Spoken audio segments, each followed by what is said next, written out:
Good evening, everyone. Welcome to Ways and Means. We will go ahead and call this meeting to order. If the Secretary, would you please call the roll? Assemblywoman Benitez Thompson. Here. Assemblyman Frierson. Here. Assemblywoman Gorlow. Here. Assemblyman Haven. Here. Assemblywoman Howdigy. Here. Assemblyman Levitt. Here. Assemblywoman Miller. Here. Assemblywoman Monroe Moreno. Here. Assemblywoman Peters. Here. Assemblyman Roberts. Here. Assemblywoman Titus. Here. Assemblywoman Tolles. Here. Assemblyman Watts. Here. Chair Carlton. And I am here. Welcome to everyone here in the room and those participating by Zoom or by audio. We're happy to have you with us this evening. We are doing a work session this evening, so it should be a fairly short meeting. Of course, you never want to take anything for granted. Never know what could possibly happen. So the lay of the land sort of for this week is we have a meeting tomorrow morning. Tomorrow evening is joint full with Senate Finance again.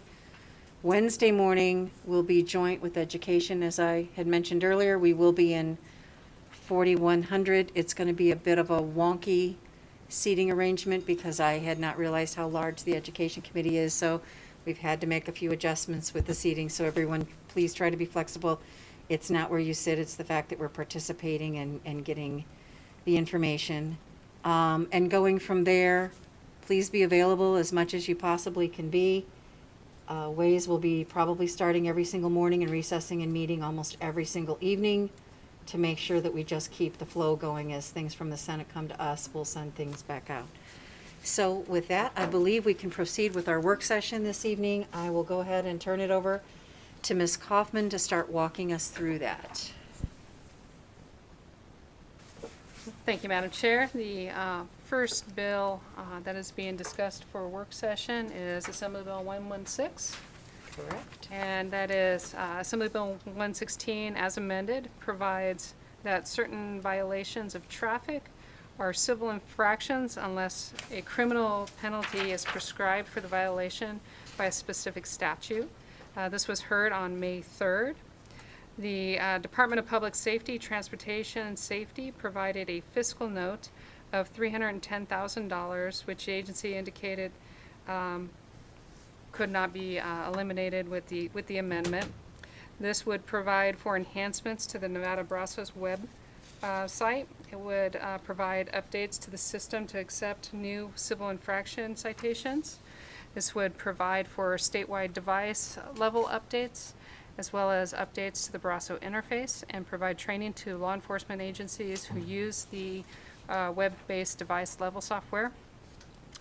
In order to address the fiscal impact, the Department of Public Safety Transportation would require a highway fund appropriation of $310,000, which would be needed in order to facilitate those expenditures in budget account 4688, which is public safety and public safety and transportation budget. And this would be provided in the first year in order to provide flexibility for the agency to meet those expenditures. Assemblywoman Nguyen was the presenter of this bill. There were 6 individuals who testified in support, 6 individuals who testified in opposition, and there were no testimony in neutral, and there were no suggested amendments. Thank you very much, Ms. Kaufman. So committee members, we'll go ahead and open it up for discussion on Assembly Bill 116. Any discussion at this time? Assemblywoman Tolles. Thank you, Chair.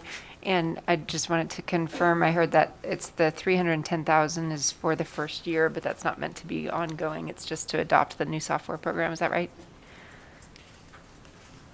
Thank you, Madam Chair. Yes, so this would provide those upgrades to the software, and fiscal staff would just recommend that it be allowed to be used in both years, so appropriated in the first year and allowed to bounce forward in the event it takes them longer than the full 12 months to get that implemented. But yeah, it's a one-time expenditure.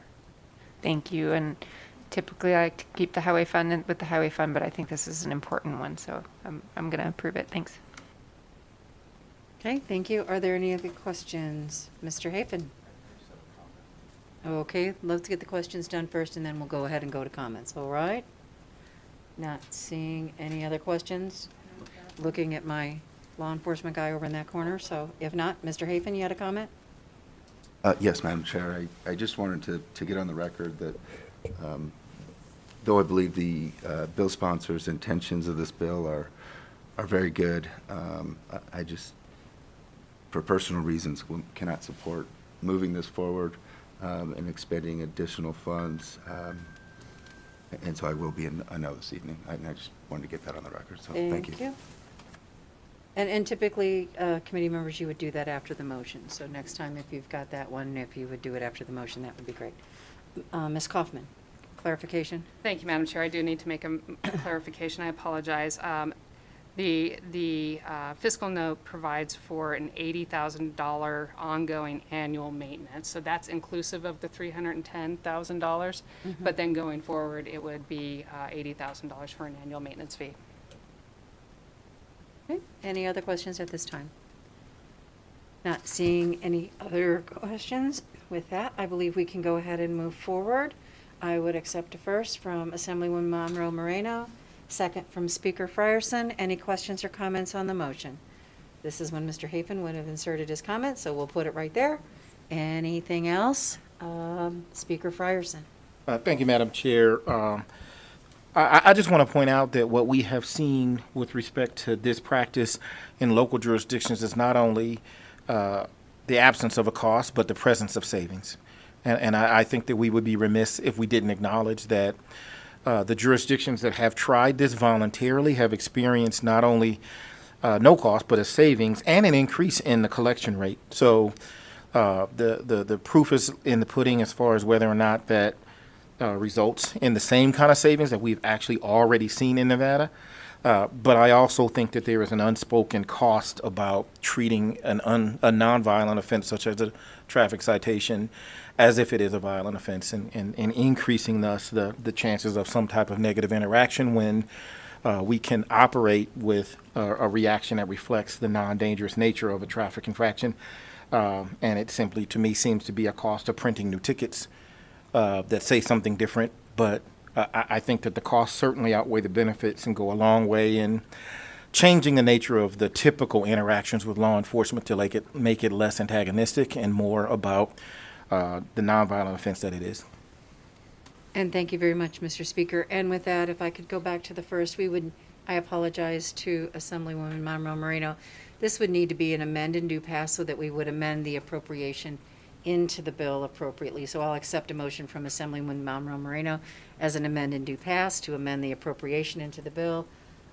With that, I'll take the second from Speaker Frierson. Comments have been made. I'll just make my own final comment before I call for the vote. In my real life, I work in a nonprofit, and I can't tell you how many times I've had folks come in for help for rent or utilities or food, and it all started with a traffic ticket that they couldn't afford to pay. And it was that one domino that fell over that sent them sliding down into, and not be able to get back out. And or that traffic ticket inspired them to go to a payday lender, and then we had a payday lender issue to deal with. So I'm happy that we're finally trying to address this issue. We've had numerous legislators bring it from all parts of the spectrum of the political world have brought this bill a number of times, and I think we're finally getting there. So with that, I have a motion and a second. All in favor, please signify by saying aye. Aye. Any in opposition? Hearing, I have one in opposition from Mr. Hafen. With that, the motion passes. Thank you all very much. With that, we can move on to the next bill. Ms. Kaufman.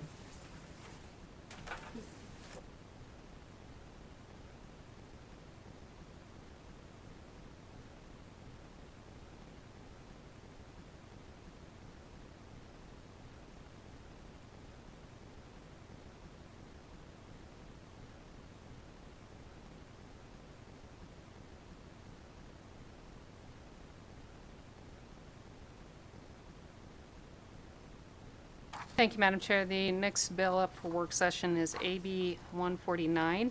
AB 149, as amended, requires the Cannabis Compliance Board to create an electronic database containing certain information relating to testing, which is conducted by independent test laboratories. The Cannabis Compliance Board submitted a fiscal note of $178,800 in fiscal year 2022 and $63,200 in fiscal year 2023. To address this fiscal note, the Cannabis Compliance Board would just use their existing revenues from the 15% marijuana excise tax to offset the transfers to the state education fund, so it would just be a reduction. The individual who presented on this was Assemblywoman Peters on April 26th. And one individual was in support, one testified in support. No individuals testified in neutral or opposition, and there are no recommended amendments. With that, committee members, are there any other questions or comments? Ms. Peters, did you have anything that you would like to add? Okay, not hearing anything. So with that, I would be happy to take a motion from Ms. Monroe Moreno, second from Speaker Frierson. Any other questions or comments on the motion? Seeing none, all those in favor of Assembly Bill 149, please signify by saying aye. Aye. Any in opposition? Hearing no opposition, passes unanimously of the members present. Ms. Peters, that's yours. I'll just give it right back to you, please. And moving on to the next bill, Ms. Kaufman. Thank you, Madam Chair. The next bill is AB 357. AB 357 creates the Consumer Protection Legal Fund in the Office of the Attorney General and the Consumer Protection Administrative Fund in the Bureau of Consumer Protection. In addition, the bill also provides for an allocation of money to the Consumer Protection Legal Fund to the Office of the Attorney General or the Office of Consumer Advocate within the Bureau of Consumer Protection to be used for consumer protection and efforts to prevent fraud and legal aid services for Southern Nevada, Nevada Legal Services for Washoe County, and a certain percentage to be used for consumer protection in an effort to prevent fraud. This bill also requires the deposit of certain monies from settlements and litigation into the Consumer Protection Administrative Fund. And finally, this bill reallocates money collected in certain actions brought by the Attorney General involving deceptive trade practices. With regards to the fiscal impact, Section 3 indicated that if there was insufficient money to support the necessary staffing for the Attorney General's funds from the Interim Finance Committee contingency account may be used. And fiscal staff would note that the IFC contingency account funds are for unforeseen expenditures rather than for ongoing expenditures. A conceptual amendment was submitted by the Attorney General's office on May 5th, which would strike the language in Section 3 that would have allowed the IFC contingency to pay for the salaries of staff if insufficient settlement funds were collected to support personnel expenditures. And the committee should have a copy of that conceptual amendment on their desk. There was 2 individuals that were testified in support and no individuals that testified in opposition or neutral. And Jessica O'Dare from the Attorney General's office presented this bill. And again, there is a conceptual amendment that is provided to the committee. So committee members, you all should have on your desk this document, AB 357. And if you do go to page 4, you will see the purple language, which is struck out, which is the language that Ms. Kaufman was referring to, that we had concerns about being able to come to the contingency account. So as you move through your legislative careers, we like to use the contingency account for a lot of things, but we don't like to write it into a bill saying you can come to it. It is for emergency situations and for unexpected situations, not as a planned backstop. So,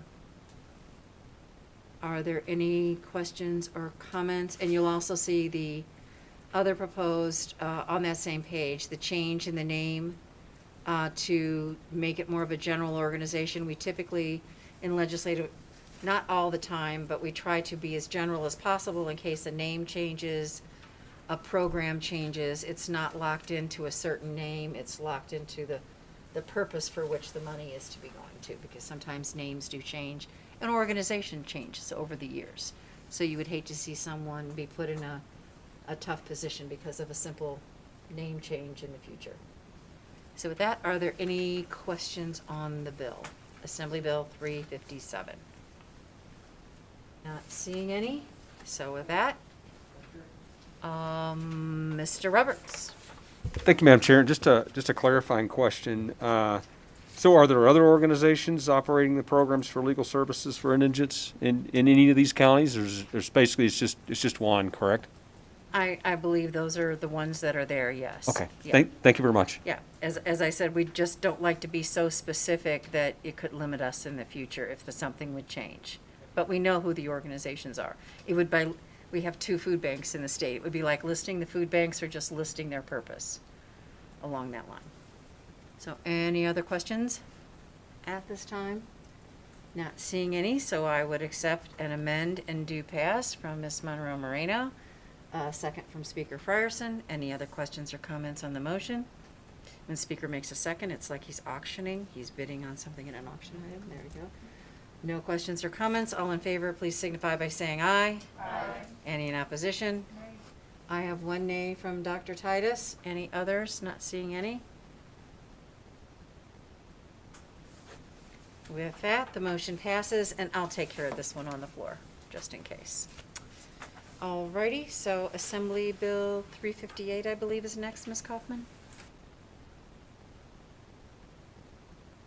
Thank you, Madam Chair. Assembly Bill 358 requires the suspension rather than termination of eligibility of Medicaid for persons who are incarcerated. The bill authorizes a person who is incarcerated in certain circumstances to apply for enrollment in Medicaid before he or she is released. In addition, the bill requires the Director of the Department of Corrections to complete paperwork to enroll such a person in Medicaid. In regards to the fiscal impact, the Nevada Department of Corrections submitted a fiscal note of $817,403 in fiscal year 2022 and $1,032,871 in fiscal year 2023.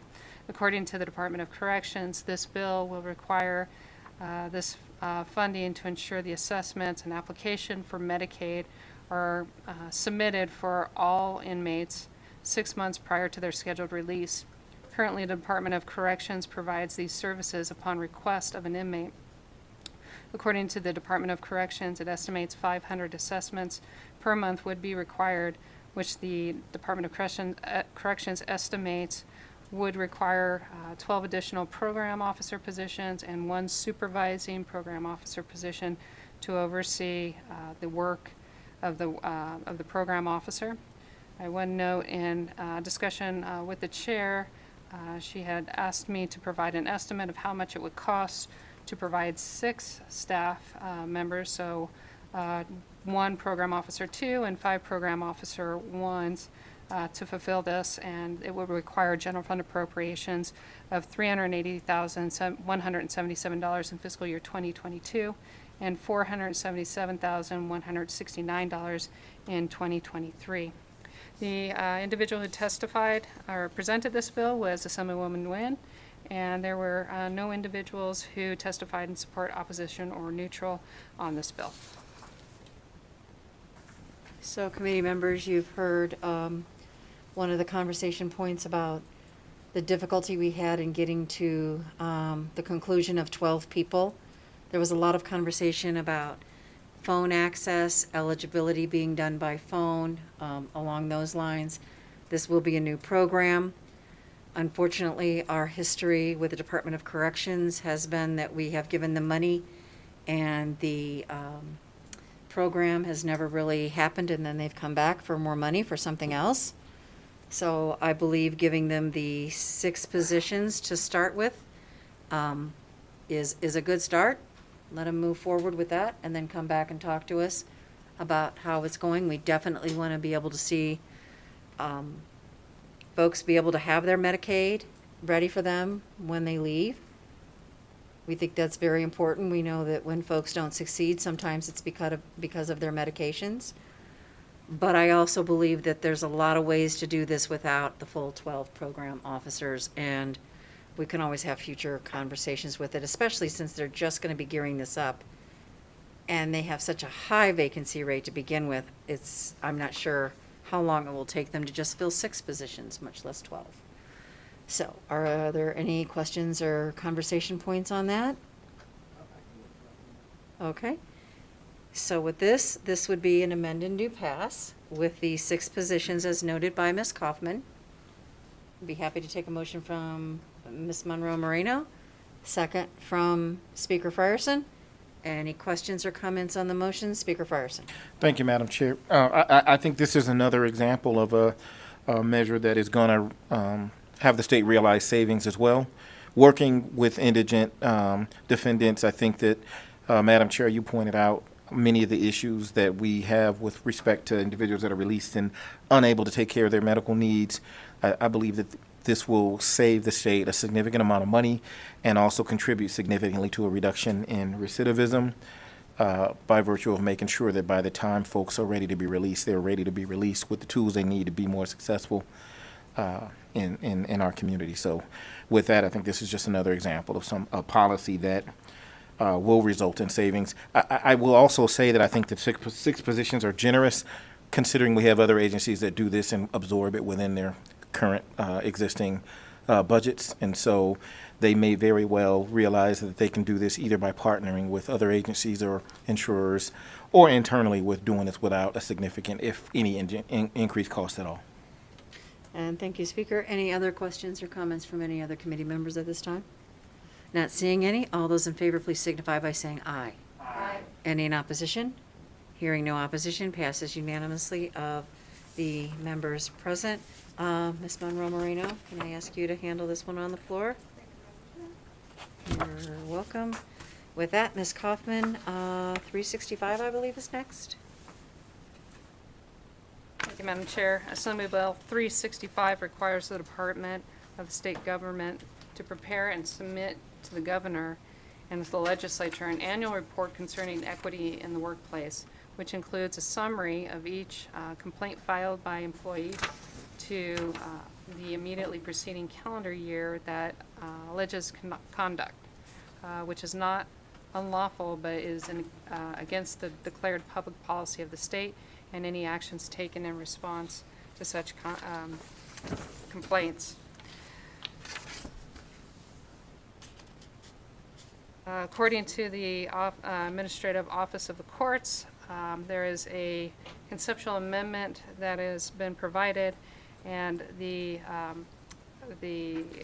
Office of the Courts testified that in their reading of the initial bill would require authority for the Administrative Office of the Courts to capture all complaints. However, the intent was to only collect judicial branch employment complaints. Conceptual amendment has been provided, which would remove the fiscal impact with the clarification, and that was testified to by the Office of the Courts at the hearing. And so there is a conceptual amendment with AB 365. And I would just note that Assemblywoman Peters was the individual who presented this bill, and there were no individuals who testified in support, opposition, or neutral. Thank you very much. So, Ms. Peters, any questions or comments? Ms. Peters. Thank you, Madam Chair. I also wanted to clarify that I did get in touch with the Board of Cosmetology, and they did also send an email removing their fiscal note, which was below the threshold, but good. Okay, that's fine. Having all that information is good. It doesn't impact the state general fund, but knowing what impact it would have on the different entities, it's good to keep the information updated. So with that, committee members, are there any other questions or comments? Not seeing any, then I would accept, and it's a first time around the horn for this one, an amend and do pass from Ms. Monroe Moreno, a second from Speaker Frierson. Any questions or comments on the motion? Seeing none, all those in favor please signify by saying aye. Aye. Any in opposition? Dr. Titus is a nay, Mr. Haven is a nay. So we have 2 opposed, motion passes. With that, Ms. Peters, I'll just hand this back to you to handle on the floor, please. You're welcome. With that, Ms. Kaufman, I believe we can go to 393 is our last bill to be discussed this evening, Assembly Bill 393. Thank you, Madam Chair. Assembly Bill 393, as amended, requires the Executive Director of the Department of Sentencing Policy to assist the Nevada Sentencing Commission to carry out the requirements relating to the use of formulas to calculate the amount of costs to avoid by state each fiscal year as a result of the enactment of Assembly Bill 236 of the 2019 legislative session. With regards to the fiscal impact, the Department of Sentencing Policy identified a fiscal impact of $75,345 in fiscal year 2022 and $96,987 in fiscal year 2023 to fund a management analyst 2 position to build and maintain a database so that the data can be provided to the commission in support of the Nevada Local Justice Reinvestment Coordinating Council. In order to address the fiscal impact, a general fund appropriation of $75,345 in fiscal year 2022 and $96,987 in fiscal year 2023 would be required. Assemblywoman Nguyen was the presenter on this bill, and there were no individuals who testified in support, opposition, or neutral. And there are no amendments. Thank you very much, Ms. Kaufman. So there's no policy amendments, there's no other fiscal amendments, but the bill still would need to be amended to include the noted dollar amounts in the bill moving forward. So with that, are there any questions from any committee members at this time? Not seeing any, I would accept a motion from Ms. Moreno for an amend and do pass. Oh, wait a minute, this would be amend and do pass as amended from Ms. Monroe Moreno. Second from Ms. Beninas Thompson. Any questions or comments on the motion? Seeing none, all those in favor, please signify by saying aye. Aye. And those in opposition? Hearing none, passes unanimously of the members present. I will handle the amendment on the floor to make it clear, but we will give the floor statement for this back to Ms. Nguyen since it was her bill. Okay? So someone please let her know since she's not on the committee, but I'll take care of the amendment.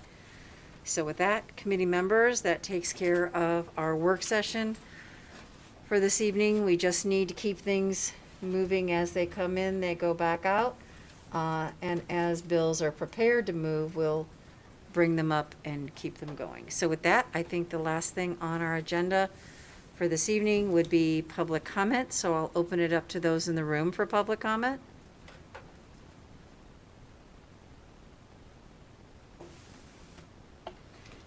Thank you, Madam Chair and members of the committee.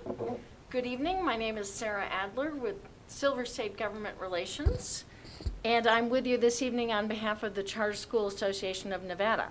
I had actually tried to be with you Saturday morning. I was in the queue for public comment, but invisible to broadcasting apparently. So here I am. We just wanted to share a couple items with you.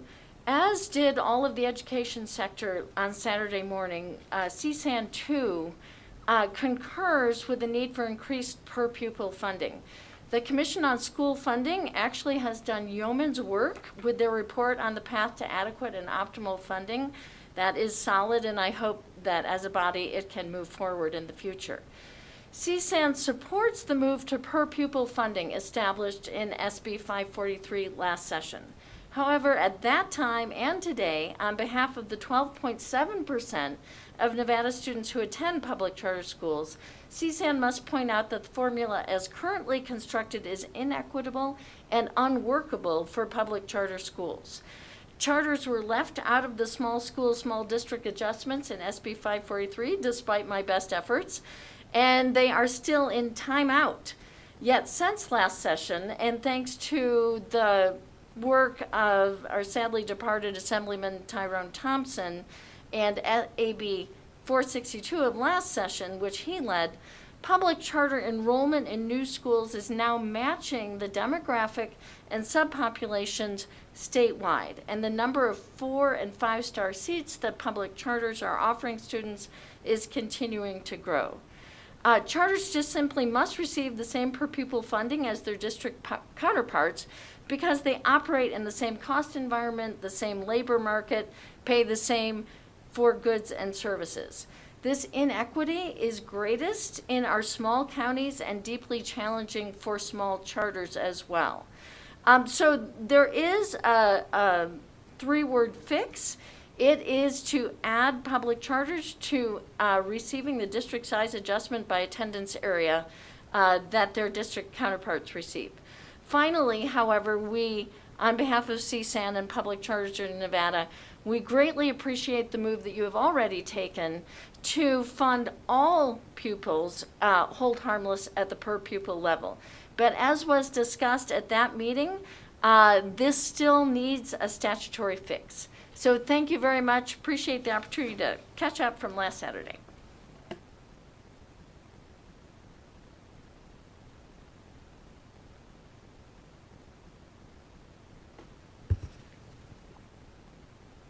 Kent Irvin, K-E-N-T-E-R-V-I-N, for the Nevada Faculty Alliance, the independent association of NSHE faculty. We work to empower faculty to be fully engaged in our mission to help students succeed. Good evening, Chair Carlton, Vice Chair Monroe Moreno, and committee members. First, I am here to thank you for your action on Saturday restoring faculty and staff positions for the Nevada System of Higher Education with funding from the American Rescue Plan. Authorizing the refilling of positions being held vacant and keeping them in the base budget will prevent permanent harm to NSHE programs from the pandemic revenue crisis. So thank you very much. Second, today the Senate introduced SB 451, the funding bill for the Public Employees Benefits Program. The state contributions to health care benefits have been about flat for the past decade, $727 per month for FY 2022 in SB 451 versus $734 per month in FY 2013. While over the same time, healthcare costs have risen about 40%. Those increased costs have been pushed onto state employees through higher out-of-pocket costs. We very much appreciate the restoration of the retiree Medicare HRA contributions and the 1-month premium holiday that the Joint Committees approved on May 7th. However, that was before the Treasury guidance was received on the ARP funds. And although the PEB plan designed for this coming fiscal year is set and open enrollment is going on now, there's still time to use available state or federal funds to restore life and long-term disability insurance benefits, to fully restore benefits for the second year of the biennium, including deductibles, co-insurance, and out-of-pocket maximums, and to further reduce employee premiums. Even with the 1-month holiday, employee premiums for the base high deductible plan are 33% higher for FY 2022, this coming fiscal year, than the pre-pandemic 2020 premiums. The elimination of the long-term disability insurance removed an essential safety net. The state of Nevada has chosen not to participate in Social Security. It is therefore the state's responsibility to provide a substitute for Social Security disability income. Thank you very much for your consideration. Seeing no one else in the room to make public comment, I'll go to broadcast services. Do we have anyone either on Zoom or in audio to make public comment this evening?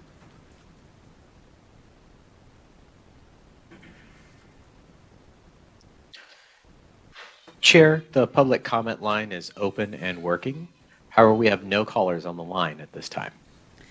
Thank you very much, broadcast services. Thank you, committee members. We were lucky this evening. It went very quickly. Thank you all very much. We do have a full week ahead of us this week, so please stay in the building or stay close so that when we need to get together and meet, we can. So thank you all very much, and we are adjourned for the evening.